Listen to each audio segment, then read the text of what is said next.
इतना हड़बड़ी में आपको एसआईआर करने का क्या जरूरत है जब बाढ़ चल रहे बिहार में बारिश के समय, और समय बहुत लोग कह रहे हैं बहुत कम है। आप चुनाव आयोग के सामने सबसे इंपॉर्टेंट चीज यह है कि अगर किसी चीज की शिकायत की जा रही है तो क्या चुनाव आयोग सबसे पहले शिकायत की जांच करने पे जोर देगा या शिकायतकर्ता कौन है उसकी जो है वो कलई खोलने पे जोर देगा। तीसरा सवाल इसी से जुड़ा हुआ, क्या ये एनआरसी हो रहा है एसआईआर की आड़ में? ये सवाल लगातार कहा जा रहा है, और वो क्यों कहा यह जा रहा है कि एक धर्म के लोगों को वोट काटे जा रहे हैं, एक पार्टी को फायदा पहुंचाने के लिए कार्रवाई की जा रही है। तो लगातार इस तरीके के सवाल।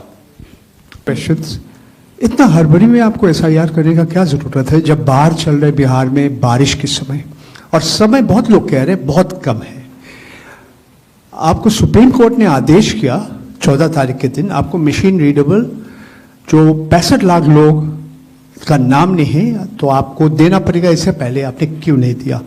आखिरी सवाल है कि महाराष्ट्र में जो 40 लाख नया वोटर आए हैं और लोग कह रहे हैं कि पहला बार महाराष्ट्र के इतिहास में, भारतवर्ष के इतिहास में वोटर ज्यादा और 18 साल उम्र के लोग कम, और 5 बजे के बाद बहुत लोग वोट दिया। तो ये सारे जवाब मुख्यमंत्री देवेंद्र फडणवीस दे रहे हैं, राजनीतिक दल का नेता दे रहे हैं। चुनाव आयोग अभी तक खामोश थे, क्यों? एसआईआर में हड़बड़ी क्यों? यह भी एक भ्रम फैलाया जाता है। आप लोग मुझे बताएं कि चुनाव से पहले मतदाता सूची शुद्ध करनी चाहिए या चुनाव के बाद? चुनाव से पहले। और यह बात चुनाव आयोग नहीं कह रहा है, यह बात लोक प्रतिनिधित्व कानून कह रहा है कि हर चुनाव से पहले आपको मतदाता सूची शुद्ध करनी होगी। यह चुनाव आयोग का कानूनी दायित्व है। फिर यह बात आई कि 7 करोड़ से ज्यादा बिहार के मतदाताओं तक क्या चुनाव आयोग पहुंच पाएगा? हकीकत आपके सामने है। जब 24 जून से यह कार्रवाई शुरू हुई तो यह पूरी प्रक्रिया लगभग 20 जुलाई तक ही समाप्त हो गई। फिर यह बात आई कि साहब जुलाई में क्यों? उस समय मौसम अच्छा नहीं होता। तो आपकी जानकारी के लिए मैं बताना चाहता हूं कि बिहार में इसके पहले भी 2003 में एसआईआर हुआ था और उसकी तारीख थी 14 जुलाई से 14 अगस्त, और तब भी सफलतापूर्वक हुआ था, और इस बार भी सफलतापूर्वक सबके इन्यूमरेशन फॉर्म्स वापस आ गए। एक और सवाल पूछा गया कि माननीय सुप्रीम कोर्ट के कहने से हम लोगों ने ये मशीन रीडेबल फॉर्मेट क्यों दिया? माननीय सुप्रीम कोर्ट ने ये स्पष्ट कहा है कि हर जिले की अलग वेबसाइट बनाई जाए और हर जिले की वेबसाइट पर एपिक नंबर से सर्च होने वाली सूची रखी जाए। और आपको ये जानकर हर्ष होगा कि 56 घंटों के अंदर चुनाव आयोग ने उसका अनुपालन किया है और हर जिले की वेबसाइट की सूची आप सबको जो फोल्डर दिया गया है उसमें है। महाराष्ट्र में वोटर लिस्ट बढ़ी। समय रहते जब ड्राफ्ट सूची थी तो दावे और आपत्ति क्यों नहीं जमा कराए गए?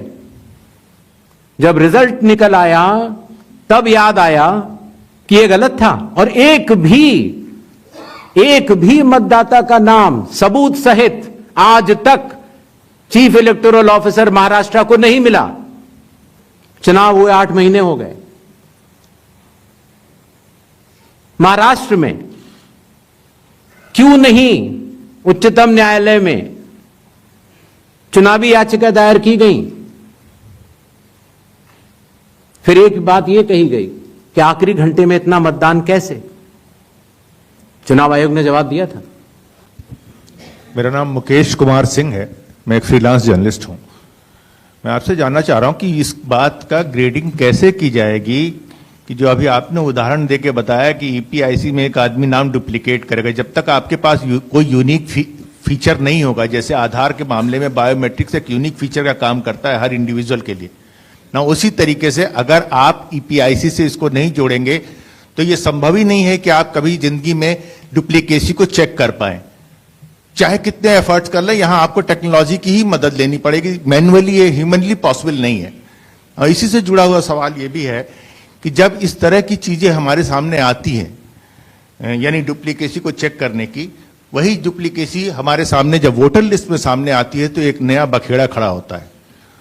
आप चुनाव आयोग के सामने सबसे इंपॉर्टेंट चीज यह है कि अगर किसी चीज की शिकायत की जा रही है तो क्या चुनाव आयोग सबसे पहले शिकायत की जांच करने पे जोर देगा या शिकायतकर्ता कौन है उसकी जो है वो कलई खोलने पे जोर देगा।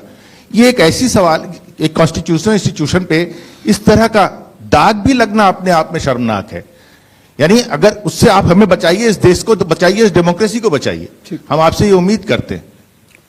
एक और सवाल आया था कि आखिर चुनाव आयोग पात्रता की जांच क्यों कर रहा है।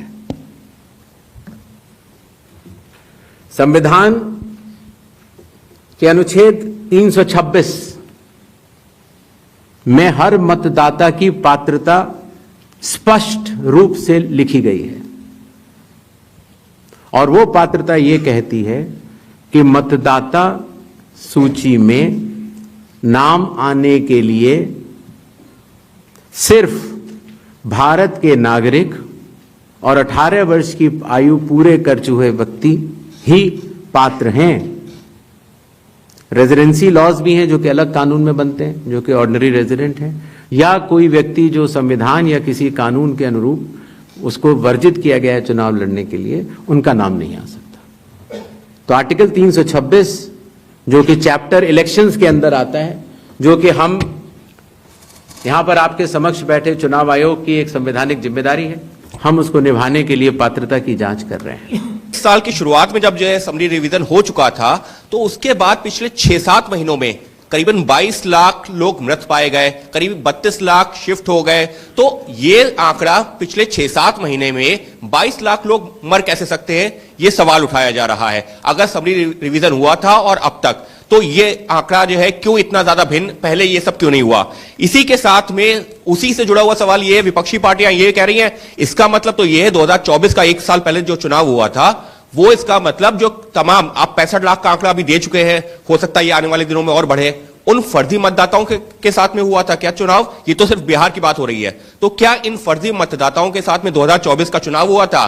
तीसरा सवाल इसी से जुड़ा हुआ, क्या ये एनआरसी हो रहा है एसआईआर की आड़ में, ये सवाल लगातार कहा जा रहा है। और वो क्यों कहा यह जा रहा है कि एक धर्म के लोगों को वोट काटे जा रहे हैं, एक पार्टी को फायदा पहुंचाने के लिए कार्रवाई की जा रही है। तो लगातार इस तरीके के सवाल।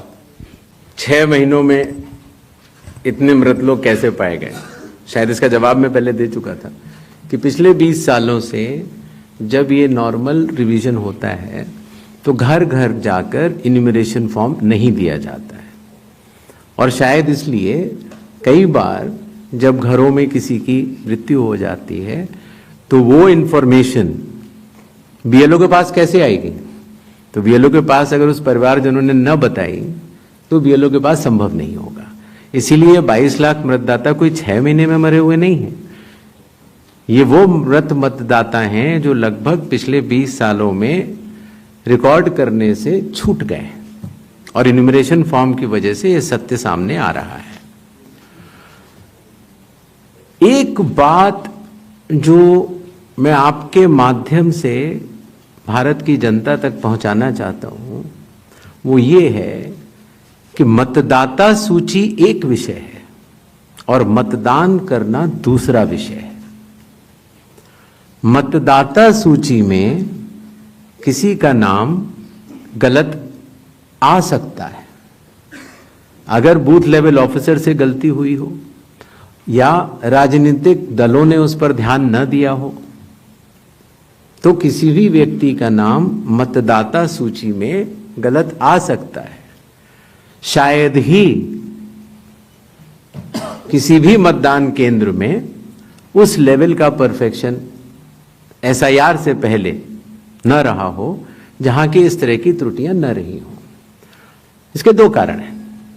एक, तो हमारे बूथ लेवल ऑफिसर्स की जो ट्रेनिंग अब हम लोगों ने दिल्ली में शुरू की है और उसके साथ साथ उनके दायित्व को उनको समझाना, तो आपको अंदाज होगा कि कितने बूथ लेवल ऑफिसर्स हैं इस देश में। 10.5 लाख। तो 10.5 लाख बूथ ऑफिसर्स इस गुणवत्ता के साथ काम करें, प्रयत्न पूरा होता है, लेकिन कुछ गलतियां रह जाती हैं।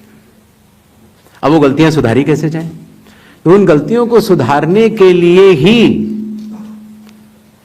चुनाव आयोग ने जिन जिन राजनीतिक दलों को मान्यता दी है, उन दलों को ही यह अधिकार दिया है कि आपके जिला अध्यक्ष बूथ लेवल एजेंट्स को नामित कर सकते हैं और वो उनको सूची भी दी जाएगी और वो उसको शुद्ध भी कर सकते हैं। बूथ लेवल एजेंट्स भी उसी बूथ में रहने वाला व्यक्ति होता है। तो ये हमारी एक साझा जिम्मेदारी है, मतदाता की, बूथ लेवल ऑफिसर अर्थात चुनाव आयोग के पास जो डेपुटेशन पर अधिकारी है उसकी, और राजनीतिक दलों की। तो मतदाता सूची को शुद्ध करना, जिस पर हम आगे अब एसआईआर के साथ बढ़ रहे हैं, तो साझी जिम्मेदारी है। लेकिन बिहार में चूंकि हमारे बूथ लेवल ऑफिसर्स ने बूथ लेवल एजेंट्स और राजनीतिक दलों के साथ मिलकर ही काम किया, उसकी कॉपीज मैंने आपको दी हैं, कि जो लोग मृत पाए गए, जो लोग स्थानांतरित पाए गए, जिन लोगों के 2 जगह मतदाता सूची में नाम है, वो सभी ने मिलकर सत्यापित किए हुए हैं। तो शायद इसीलिए जब 1 अगस्त के बाद हमारी डेली बुलेटिन आनी शुरू हुई, तो किसी भी राजनीतिक दल ने अभी तक एक भी आपत्ति दर्ज नहीं कराई है। तो क्या इसके 2 ही अर्थ हो सकते हैं, या तो प्रारूप सूची एकदम शुद्ध है, जो कि चुनाव आयोग नहीं मानता। चुनाव आयोग कह रहा है कि 1 सितंबर तक हम समय देते हैं, इसमें त्रुटियां हो सकती हैं, आइए सब लोग आइए इसको शुद्ध करते हैं। 15 दिन अभी बाकी हैं। 1 सितंबर के बाद अगर उसी तरह के आरोप लगने शुरू हुए तो जिम्मेदार कौन? हर मान्यता प्राप्त दल को अभी भी 15 दिन बाकी हैं। अगर आपको अंदाज हो तो 1.5 लाख से ज्यादा बूथ लेवल एजेंट्स हैं। बूथ लेवल ऑफिसर तो सिर्फ जब हम लोगों ने किया था तो 77,000 थे, उसके आधे थे। हम लोगों ने ये काम 20 दिन में समाप्त कर दिया था। तो मतदाता सूची का गहन परीक्षण, एक एक नाम के आगे मैं निवेदन करना चाहता हूं, आपके जरिए आह्वान करना चाहता हूं कि सभी 12 राजनीतिक दल, चाहे वो राष्ट्रीय पार्टी के हों, चाहे वो स्टेट पार्टीज के हों, अभी भी समय रहते 1 सितंबर से पहले इसमें गलतियां बताएं। चुनाव आयोग सुधारने के लिए तैयार है, लेकिन 1 सितंबर के बाद नहीं, क्योंकि उसके बाद वही दौर शुरू हो जाता है कि मतदाता सूची एक अलग चीज होती है और मतदान अलग चीज